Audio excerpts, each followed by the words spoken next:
ముఖ్యమంత్రి గారు ఒకసారి రివ్యూ చేయండి.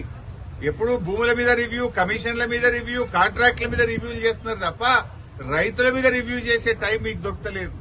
పైసలు దొరికేది ఉంటే రివ్యూలు చేస్తారు మీరు. పైసలు దొరికాయి కదా గరీబ్ రైతులు, వీళ్ళ విషయంలో రివ్యూ చేయడానికి మీకు తీరిక లేదా? ఎందుకు మీ ఇంటెలిజెన్స్ ఏం చేస్తుంది? జొన్నలు కొంటలేరు అనేది మీకు తెలుస్తలేదా? శనిగలు సగంలో ఆపేసిండ్రు అనే విషయం మీ ఇంటెలిజెన్స్ మీకు చెప్తలేదా? చెప్పినా కూడా రైతులే కదా అని లెక్కలేనితనమా? ఏంది ఎట్లా అర్థం చేసుకోవాలి? ఆనాడు పెద్ద పెద్ద మాటలు మాట్లాడిండ్రు. ఏం పేరే? మల్లేశం అనే రైతు చెప్తుండు, సార్ 11 గంటలు 10 గంటలే కరెంట్ వస్తుంది, సాయంత్రం 4కి పోతే పొద్దుగాల 6కి కరెంట్ వస్తుందని. ఇవాళ మల్లేశం రైతు పొద్దున 8కి వస్తుంది, పొద్దున 8కి కరెంట్ వస్తుందని మల్లేశం అనే రైతు కూడా ఇవాళ చెప్తా ఉన్నాడు. అంటే కరెంటు ఇయ్యరు, రైతు బంధు వెయ్యరు, బోనస్ ఇయ్యరు, కనీసం పండిన పంటను మద్దతు ధర కూడా కొనకపోతే నీదే ప్రభుత్వము.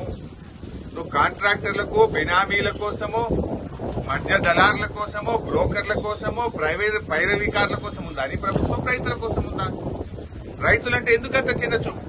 సో ఇప్పటికైనా స్పందించండి. ముఖ్యమంత్రి గారు ఒక రివ్యూ చేసి జొన్నల కొనుగోలు కేంద్రాలు ప్రారంభించండి. మధ్యలో ఆగిపోయిన శనగలు మళ్లీ కొనే విధంగా తక్షణమే ఉత్తర్వులు ఇవ్వండి. అదేవిధంగా కందులు గాని, సన్ఫ్లవర్ పంట కూడా పూర్తిగా కొనే విధంగా ప్రభుత్వం ఆదేశాలు ఇవ్వండి.